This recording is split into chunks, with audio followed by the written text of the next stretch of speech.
So hello students. So today I will be discussing ethers, part of organic chemistry class 12 syllabus. So ethers are organic compounds which contains the functional group O. That means their general formula is ROR. Their general formula is ROR. This alkyl group can be same or different. If both the alkyl group are same, then we call it symmetrical ether. We call it symmetrical ether or simple ethers when both the alkyl groups are same. When both the alkyl groups are different, then we call it unsymmetrical or mixed ethers. So ethers are organic compounds which have the functional group O. Their general formula is ROR. If both the alkyl groups are same, then we call it symmetrical or simple ether. If the alkyl groups are different, then it is called unsymmetrical or mixed ether. They are also regarded as dialkyl derivative of water. So if you replace the 2 hydrogen of water with alkyl group, you get ether.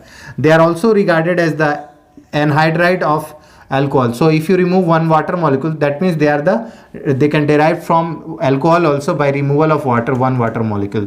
So that is ether. Now if we see CH3OCH3, common name is dimethyl ether, but the opaque name is methoxymethane. So you have to take the small alkyl group as alkoxy. So methyl plus oxygen, methoxy, and this is derived from methane, so it is called methoxymethane. And you have to take the smaller one as alkoxy, so it will become methoxyethane because here C2H5 is there. So the first is also called by a common name, that is dimethyl ether. The second is called ethyl methyl ether. So ethers are organic compound which have the functional group O. There are 2 types of ether. One is called the symmetrical ether or simple ether. Others are called unsymmetrical or mixed ether. If both the alkyl groups are same, we call it symmetrical ether. If the alkyl groups are different, then we call it. So if we see, methoxymethane is a symmetrical ether, whereas methoxyethane is an unsymmetrical ether. So you can just note down, it is simple ether, whereas this is mixed ether.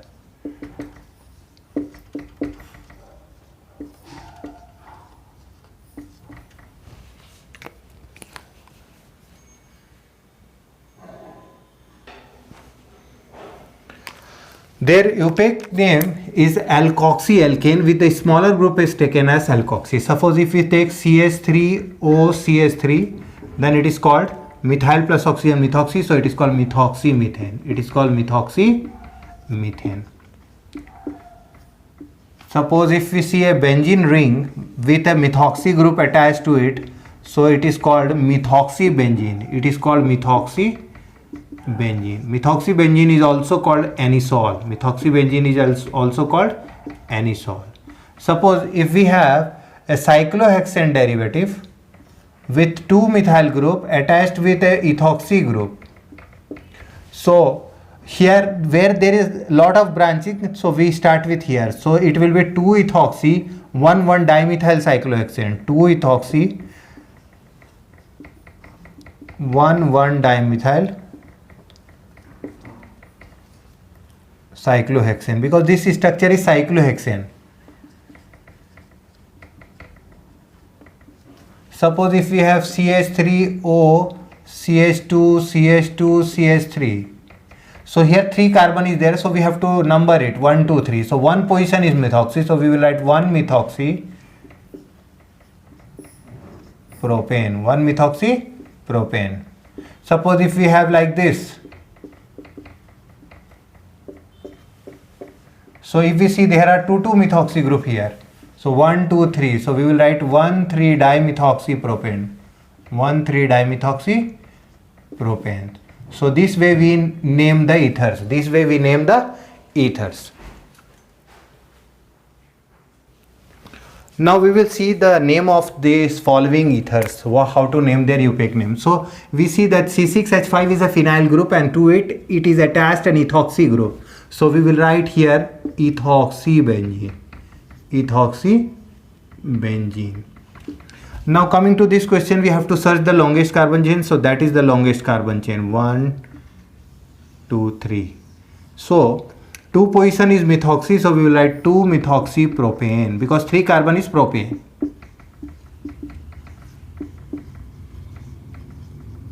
If we see this compound, then here is a phenyl group and here is a heptyl group, 1, 2, 3, 4, 5, 6, 7. So In this case, what we will do, we will take the smaller one as alkoxy. So phenyl plus oxygen becomes phenoxy. So it is 1 phenoxy. So we write the numbering like 1, 2, 3, 4, 5, 6, 7. 1 phenoxy and 7 carbon is heptane, so heptane. So 1 phenoxyheptane is the opaque name of C6H5O, CH2, CH2, CH2, CH2, CH2, CH2, CH3. We can write this in simple form like this. CH2 whole 1, 2, 3, 4, 5, 6, CH3. So it is 1 phenoxyheptane. So if we discuss the structure of ether, so the alkyl groups are sp3, so is the oxygen molecule. So it is sp3 hybridized and it has a tetrahedral structure. It has a tetrahedral structure. But if we consider the two lone pair, then the shape changes, that becomes like bent. So the bond angle, due to repulsion between the bulky alkyl group, the bond angle slightly increases from the tetrahedral. So the tetrahedral angle is 109 degree 28 minute, but in ethers what happens? The bond angle increases from 109 degree 28 minute to 111.7. That means we can say that there is an increase in the bond angle due to repulsion between the bulky alkyl group. So this bulky alkyl group repels, so if they are 109, so due repulsion due to which the bond angle slightly increases. So the bond angle in ethers is 111.7 degree. Now coming to the methods of preparation of ether. So ether is prepared from alcohols. So how it is prepared? So when alcohol ethanol is treated with H2SO4 at 413 Kelvin, at higher temperature ethene is the product. At 413 Kelvin ethoxyethane is formed, and this is a substitution nucleophilic bimolecular reaction. This is a SN2 reaction where there is an attack of alcohol molecule on a protonated alcohol. Where there is an attack of alcohol molecule on a protonated alcohol. So the formation of ethoxyethane from ethanol is an SN2 reaction where alcohol molecule attacks the protonated alcohol.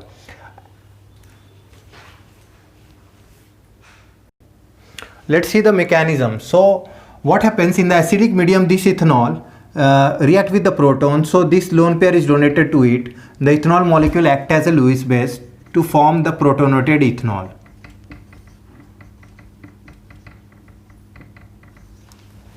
Now this protonated ethanol is attacked by another ethanol molecule.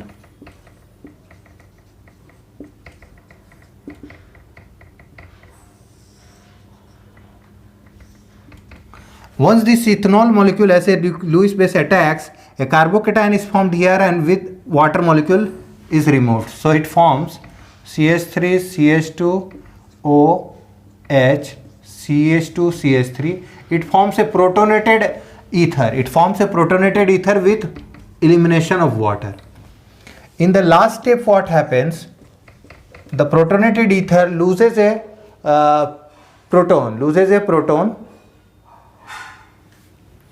So loses a proton.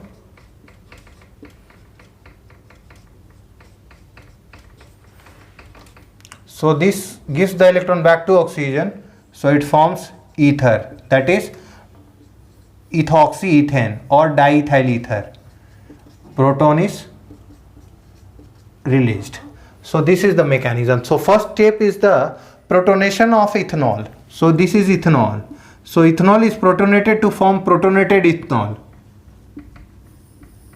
Protonated ethanol. Now what happens?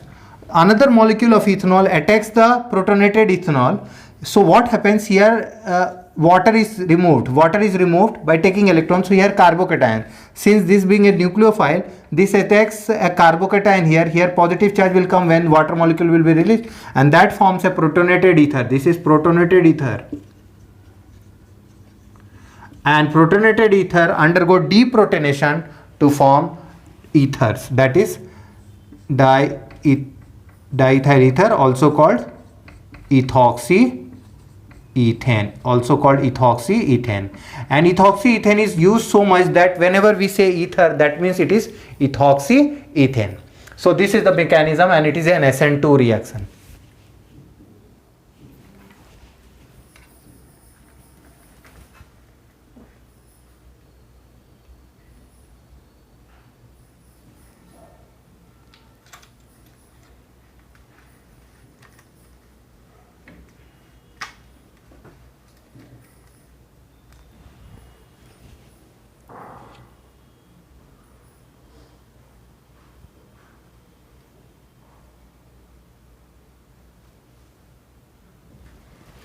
Now coming to Williamson synthesis. Williamson synthesis is an important method by which we can prepare both symmetrical as well as unsymmetrical ethers. So we take alkyl halide and treat it with sodium alkoxide. So this is alkyl halide and treat it with sodium alkoxide. Treat it with sodium alkoxide. So it forms ether and Na-axis. So this method can be used for preparing both symmetrical as well as unsymmetrical ether. So this method can be used to prepare both symmetrical as well as unsymmetrical ether. You have to keep one thing in mind. The thing is, if you want to prepare an ether with tertiary carbon, you have to take the alkoxide having the tertiary carbon, not the alkyl halide. If you take tertiary alkyl halide, then alkene is the product. Elimination exceeds substitution there. So you have to keep this in mind. So both symmetrical as well as unsymmetrical ethers are produced by this method. Ethers are synthesized by this method.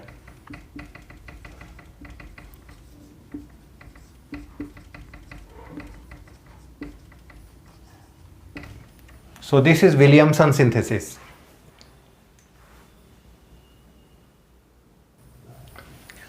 Now we are seeing alkoxide with a tertiary carbon. This is a tertiary carbon.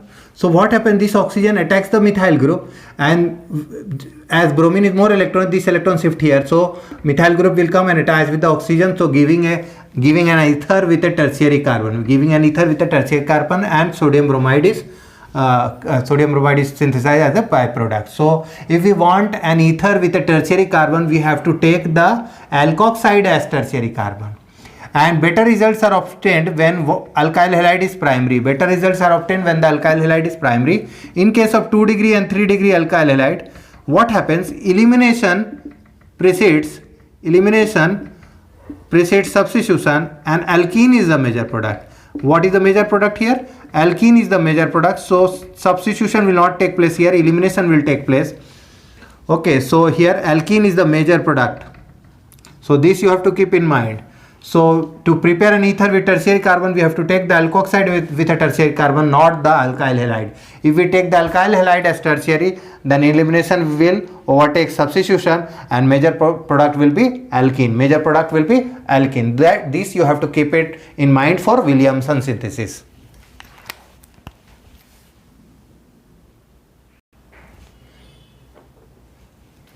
Now let's see one reaction in which the alkyl halide is 3 degree alkyl halide. So here what happens? Alkene is the major product. 2-methylpropene is formed. This why? Because alkoxides are not only nucleophiles, they are also strong bases. And strong bases abstract proton. And form alkene. The byproduct is methanol. So when we take 1, 2, 3, 2 bromo, 2 methylpropane, 2 bromo, 2 methylpropane, then the product formed is alkene, not ether. So we have to keep this in mind, that the alkyl halide, if we take the tertiary alkyl halide, then the product is an alkene.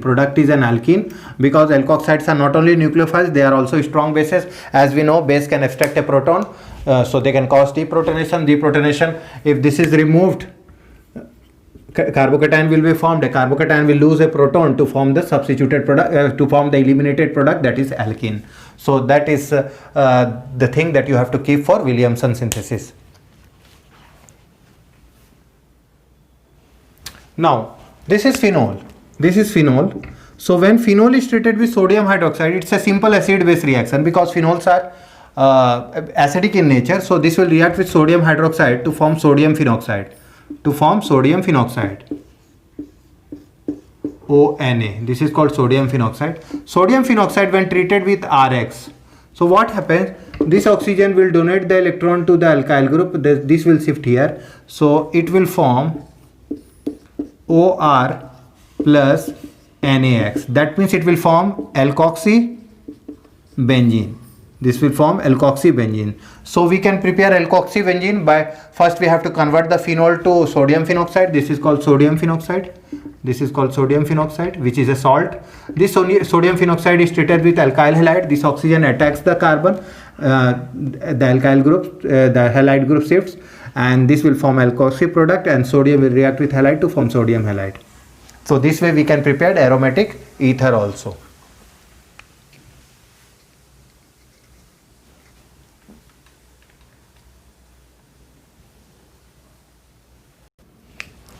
Now let's discuss the physical properties of ether. So we see that the CO bond in ethers have a dipole moment, that means they are polar, but the polarity is very less. A boiling point of ether is comparable with the boiling point of alkanes of comparable masses. Ethoxyethane, if we see the ethoxyethane boiling point, normal pentane boiling point and butanol boiling point, we find that butanol has the highest boiling point of 390 here, and they are of comparable masses. So whenever we compare the boiling point, we make sure that we compare with the comparable molecular masses.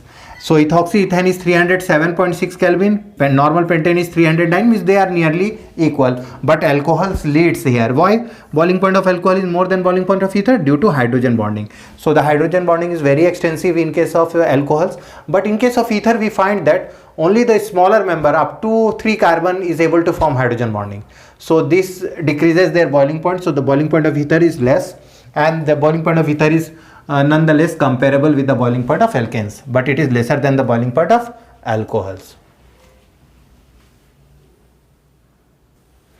Now seeing the miscibility, so ethers resemble with alcohols as far as their solubility in water is concerned. If we see the butanol solubility, it is 9 gram per 100 ml, whereas ethoxyethane is 7.5, and the solubility is attributed due to their ability to form hydrogen bond, with water. So ethers are almost as soluble as alcohols, little less, but almost it resembles, and their resemblance with alcohol as far as solubility is concerned or miscibility is concerned is due to their ability to form hydrogen bond with water molecules. Now if we compare the solubility of alkanes, we see that they are immiscible in water, means they are not soluble. First, they are unable to form hydrogen bonding, and second, they have only a weak dispersion force, also called London force. So alkanes are insoluble in water or immiscible in water. So if we compare the solubility, we find the solubility of alcohol is more than ethers, and alkanes are immiscible in water, means they are not soluble, because there is a concept of solubility that is called like dissolves like. Like dissolves like means a polar substance or polar solute dissolves in polar solvent, whereas the non-polar solute dissolves in non-polar solvent. So the chemical properties of ether will be discussed in the upcoming video. So student, thank you so much.